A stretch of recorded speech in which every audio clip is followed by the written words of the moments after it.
Now, the interesting thing though is that you made it to the top, one of the top universities for PhD, and you are doing extremely well.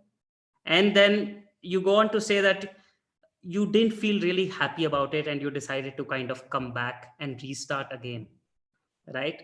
So, and we talked about how your parents and your dreams were almost the same, and you were almost on that trajectory and you were doing extremely well. And then you suddenly decide that I'm not very happy. I'm good at it, but I'm not very happy. And you come back.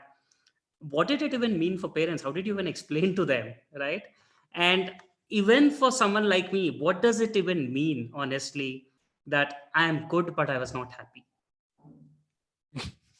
That I think was the first time, Guru, when the clash of expectations happened, because until then it was just like a dream run. They wanted this, I wanted this, we both were working towards that. It was materializing, as you pointed out. And what I realized over the several years that I lived the dream of becoming a space scientist, that it wasn't that I knew what I wanted to do in life. It was just that I was in love with something, or I would actually call infatuated by something that I saw from a distance, had very little idea about the depths of it, the highs and lows of it, the intricacies of it. It was just fascination from a distance, like you would fall in love with a celebrity's life or anybody else's. I was in love with the life of what could be a potential astronaut or a space scientist. And only when I began to live the journey of what it took to be there, I realized that while I could do it clinically and clinically well, it wasn't something that in my heart made me jump with joy. I wasn't showing up on a Monday morning, eager to face the world and to win that week and whatever that it brought along. And I think I'm again blessed and extremely lucky that I was in an environment where everything that I needed to fall in love with that was where I was. I was in a good university. I was doing well. I was being trained by the best mentors that one could get. I was surrounded by very smart people. And because I had no excuse whatsoever to feel the way that I was feeling, it somehow convinced me that what I was feeling was deep within. It wasn't because of any lack of desire or anything that was still not fulfilled in my life. I was literally in the palms of all the things that I wanted to. And yet, if I felt that way, to me, at the age of 22, 23, it just felt like obvious that there has to be something within that I haven't yet come to terms with. And it took me a long while to even figure why I wasn't happy with what I was doing. But the day it was obvious, it was just as clear as night and day for me.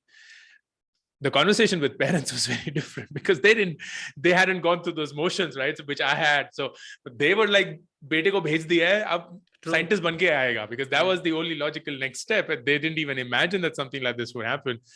And I didn't imagine that something like this would happen. But when it happened, it just felt like the natural thing to accept it, to confront it, to face it, and to see what needed to be done to change where I was, or at least what I was feeling.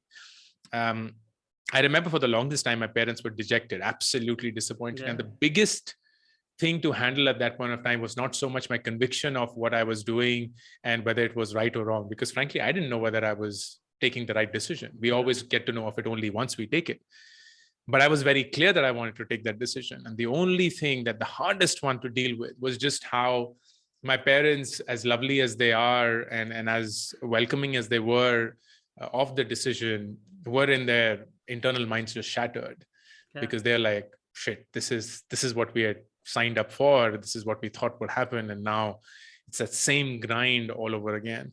And it also happened at a time when it wasn't the best moment for us as a family in terms of financials. My dad had just started a business. It was a really tough time. We were under financial debt. And it was funny. Something that I realized this morning, I invest on behalf of my dad now, because he's like, why don't you just do it? It seems like you're doing a good job. And he today has a portfolio of about 12 lakh rupees, which is frankly amazing for someone his age, given the fact that he's been now consistent about it. And I was remembering the fact that in 2004, we had a family debt of 12 lakh rupees, and it was the biggest amount psychologically that we could ever be sitting on. And it took us close to 7 years to pay that money off. and it just so happens that today he's sitting on that, well in control of his own wealth and hopefully his destiny, and how tides change. But it's crazy how that amount seemed like unsurmountable at that point. And in the midst of all of that, for that decision to be experienced by them, I like kudos to them for having dealt with it. I don't know how I would,